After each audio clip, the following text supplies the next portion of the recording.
Leitura diária da Bíblia. Hoje, dia 29 de novembro de 2024, iremos ler dos capítulos 1 ao 5 da primeira carta de Paulo aos Coríntios. Prefácio e saudação. Capítulo 1.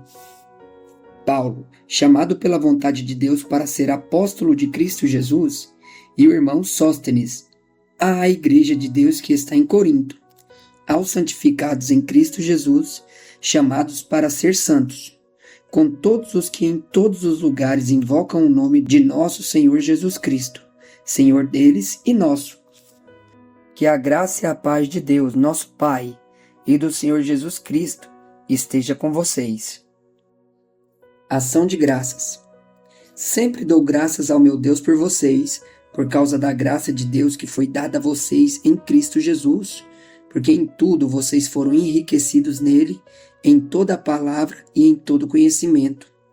Assim como o testemunho de Cristo tem sido confirmado em vocês, de maneira que não lhes falta nenhum dom, enquanto aguardam a revelação de nosso Senhor Jesus Cristo.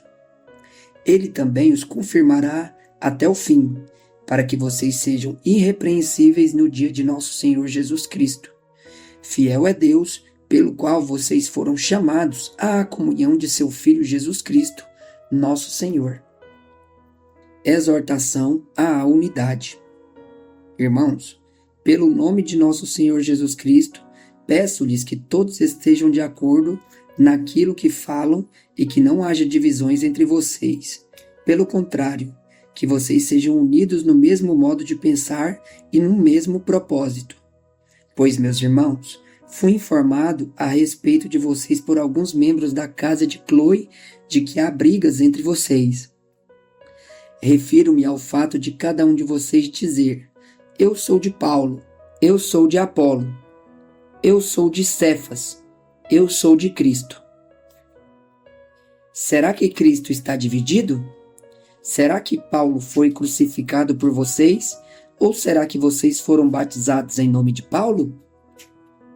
Dou graças a Deus por não ter batizado nenhum de vocês, exceto Crispo e Gaio, para que ninguém diga que vocês foram batizados em meu nome. Batizei também a casa de Estéfanas. Além destes, não me lembro se batizei algum outro. Afinal, Cristo não me enviou para batizar, mas para pregar o Evangelho, não com sabedoria de palavra, para que não se anule a cruz de Cristo. A mensagem da cruz. Certamente a palavra da cruz é loucura para os que se perdem, mas para nós que somos salvos, ela é o poder de Deus, pois está escrito: destruirei a sabedoria dos sábios e aniquilarei a inteligência dos inteligentes. Onde está o sábio? Onde está o escriba? Onde está o questionador deste mundo? Não é fato que Deus tornou louca a sabedoria deste mundo? Visto que na sabedoria de Deus o mundo não o conheceu por sua própria sabedoria, Deus achou por bem salvar os que creem por meio da loucura da pregação. Porque os judeus pedem sinais e os gregos buscam sabedoria. Mas nós pregamos o Cristo crucificado, escândalo para os judeus, loucura para os gentios. Mas, para os que foram chamados, tanto judeus como gregos, Cristo é o poder de Deus e a sabedoria de Deus. Porque a loucura de Deus é mais sábia do que a sabedoria humana, e a fraqueza de Deus é mais forte do que a força humana. A vocação dos santos. Irmãos, considerem a vocação de vocês. Não foram chamados muitos sábios segundo a carne, nem muitos poderosos, nem muitos de nobre nascimento. Pelo contrário, Deus escolheu as coisas loucas do mundo para envergonhar os sábios e escolheu as coisas fracas do mundo para envergonhar os fortes. E Deus escolheu as coisas humildes do mundo e as desprezadas e aquelas que não são para reduzir a nada as que são, a fim de que ninguém se glorie na presença de Deus. Mas vocês são dele, em Cristo Jesus, o qual se tornou para nós, da parte de Deus, sabedoria, justiça, santificação e redenção, para que, como está escrito, aquele que se glorie, glorie-se no Senhor. A mensagem a respeito do Cristo crucificado. Capítulo 2. Irmãos, quando estive com vocês anunciando-lhes o ministério de Deus, não fiz com ostentação de linguagem ou de sabedoria, porque decidi nada saber entre vocês a não ser Jesus Cristo, e este crucificado. E foi em fraqueza, temor e grande tremor que eu estive entre vocês. A minha palavra e a minha pregação não consistiram em linguagem persuasiva de sabedoria, mas em demonstração do Espírito e do poder, para que a fé que vocês têm não se apoiasse em sabedoria humana, mas no poder de Deus. A sabedoria de Deus. No entanto, transmitimos sabedoria entre os que são maduros, não porém a sabedoria deste mundo, nem a dos poderosos desta época que são reduzidos a nada. Pelo contrário, transmitimos a sabedoria de Deus em ministério, a sabedoria que estava oculta e que Deus predeterminou desde a eternidade para a nossa glória. Nenhum dos poderosos deste mundo conheceu essa sabedoria, porque se a tivessem conhecido, jamais teriam crucificado o Senhor da glória. Mas, como está escrito, nem olhos viram, nem ouvidos ouviram, nem jamais penetrou em coração humano o que Deus tem preparado para aqueles que o amam. Deus, porém, revelou isso a nós por meio do Espírito, porque o Espírito sonda todas as coisas, até mesmo as profundezas de Deus.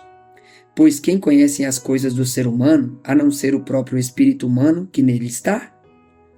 Assim, ninguém conhece as coisas de Deus, a não ser o Espírito de Deus. E nós não temos recebido o Espírito do mundo, e sim o Espírito que vem de Deus, para que conheçamos o que por Deus nos foi dado gratuitamente. Dito isto, também falamos não em palavras ensinadas pela sabedoria humana, mas ensinadas pelo Espírito, conferindo coisas espirituais com espirituais. Ora, a pessoa natural não aceita as coisas do Espírito de Deus, porque lhes são loucura, e ela não pode entendê-las, porque elas se discernem espiritualmente. Porém, a pessoa espiritual julga todas as coisas, mas ela não é julgada por ninguém. Pois, quem conheceu a mente do Senhor para que o possa instruir? Nós, porém, temos a mente de Cristo. Cooperadores de Deus. Capítulo 3. Eu, porém, irmãos, não pude falar a vocês como as pessoas espirituais, e sim como as pessoas carnais, como as crianças em Cristo. Eu lhes dei leite para beber. Não pude alimentá-los com comida sólida, porque vocês ainda não podiam suportar. Nem ainda agora podem, porque vocês ainda são carnais. Porque se há ciúmes e brigas entre vocês, será que isso não mostra que são carnais e andam segundo os padrões humanos? Quando alguém diz, eu sou de Paulo, e outro diz, eu sou de Apolo, não é evidente que vocês andam segundo padrões humanos? Quem é Apolo? E quem é Paulo? São servos por meio de quem vocês creram, e isto conforme o Senhor concedeu a cada um. Eu plantei, Apolo regou, mas o crescimento veio de Deus. De modo que nem a planta é alguma coisa, nem o que rega, mas Deus que dá o crescimento. Ora, o que planta e o que rega são um, e cada um receberá a sua recompensa de acordo com o seu próprio trabalho. Porque nós somos cooperadores de Deus, e vocês são lavoura de Deus e edifício de Deus. Segundo a graça de Deus que me foi dada, lancei o fundamento como sábio construtor, e outro edifica sobre ele. Porém, cada um veja como edifica. Porque ninguém pode lançar outro fundamento além do que foi posto, o qual é Jesus Cristo. E se o que alguém edifica sobre o fundamento é ouro, prata, pedras preciosas, madeira, feno ou palha, a obra de cada um se tornará manifesta, pois o dia a demonstrará, porque será revelada pelo fogo, e o fogo provará qual é a obra de cada um. Se aquilo que alguém edificou sobre o fundamento permanecer, esse receberá a recompensa. Se a obra de alguém se queimar, esse sofrerá uma perda. Porém, ele mesmo será salvo, mas como que através do fogo. Vocês não sabem que são santuário de Deus e que o Espírito de Deus habita em vocês? Se alguém destruir o santuário de Deus, Deus o destruirá, porque o santuário de Deus, que são vocês, é sagrado. A sabedoria humana sem valor. Que ninguém engane a si mesmo. Se algum de vocês pensa que é sábio neste mundo, faça-se louco para se tornar sábio, porque a sabedoria deste mundo é loucura diante de Deus, pois está escrito: Ele apanha os sábios na própria astúcia deles. E também, o Senhor conhece os pensamentos dos sábios e sabe que são pensamentos vãos. Portanto, ninguém se glorie nos homens, porque tudo é de vocês, seja Paulo, seja Apolo, seja Cefas, seja o mundo, seja a vida, seja a morte, sejam as coisas presentes, sejam as futuras. Tudo é de vocês, e vocês são de Cristo, e Cristo é de Deus. Ministros de Cristo, capítulo 4. Assim, pois, importa que todos nos considerem como ministros de Cristo e encarregados dos ministérios de Deus. Ora, além disso, o que se requer destes encarregados é que cada um deles seja encontrado fiel. Mas a mim pouco importa ser julgado por vocês ou por um tribunal humano, nem eu julgo a mim mesmo, porque a consciência não me acusa de nada. Mas nem por isso me dou por justificado, pois quem me julga é o Senhor. Portanto, não julguem nada antes do tempo, até que venha o Senhor, o qual não somente trará a plena luz às coisas ocultas das trevas, mas também manifestará os desígnios do coração. E então, cada um receberá o seu louvor da parte de Deus. Meus irmãos, apliquei estas coisas figuradamente a mim mesmo e a Apolo por causa de vocês, para que por nosso exemplo vocês aprendam isto. Não ultrapassem o que está escrito, para que ninguém se encha de orgulho a favor de um prejuízo de outro. Pois quem é que faz com que você sobressaia? E o que é que você tem que não tenha recebido? E se o recebeu, por que se gloria como se não o tivesse recebido? Vocês já estão fartos, já são ricos, chegaram a reinar sem nós. Sim, quem dera que vocês fossem reis, para que também nós viéssemos a reinar com vocês. Porque me parece que Deus pôs a nós, os apóstolos, em último lugar, como se fôssemos condenados à morte. Porque nos tornamos espetáculo para o mundo, tanto para os anjos como para os seres humanos. Nós somos loucos por causa de Cristo, e vocês são sábios em Cristo. Nós somos fracos, e vocês são fortes. Vocês são honrados, e nós somos desprezados. Até a presente hora sofremos fome, sede e nudez. Somos esbofeteados e não temos morada certa. E nos afadigamos trabalhando com as nossas próprias mãos. Quando somos insultados, bendizemos. Quando somos perseguidos, suportamos. Quando somos caluniados, procuramos conciliação. Até agora temos chegado a ser considerados lixo do mundo, escória de todos.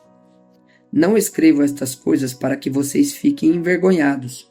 Pelo contrário, para admoestá-los como os meus filhos amados. Porque ainda que vocês tivessem milhares de instrutores em Cristo, não teriam muitos pais, pois eu gerei vocês em Cristo Jesus pelo Evangelho. Portanto, eu peço a vocês que sejam meus imitadores.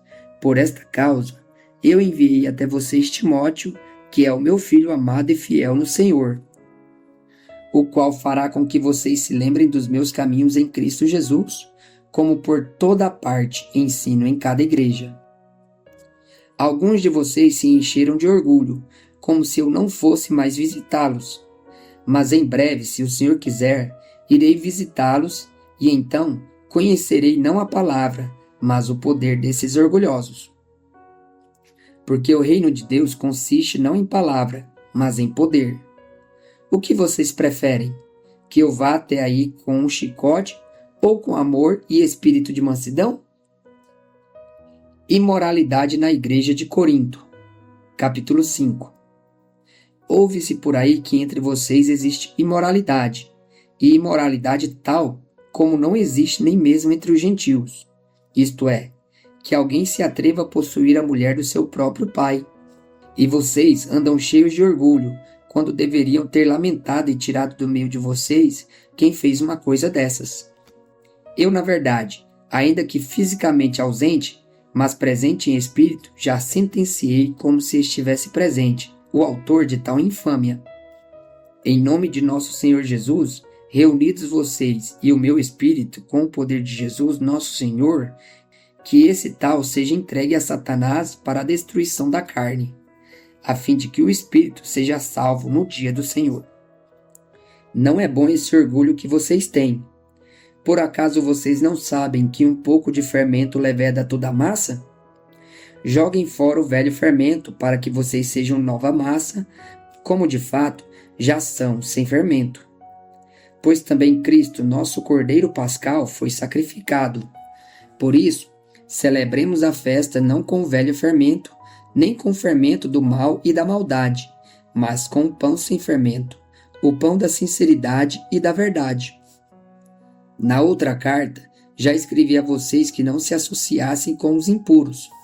Refiro-me com isto não propriamente aos impuros deste mundo, aos avarentos, ladrões ou idólatras, pois neste caso vocês teriam de sair do mundo.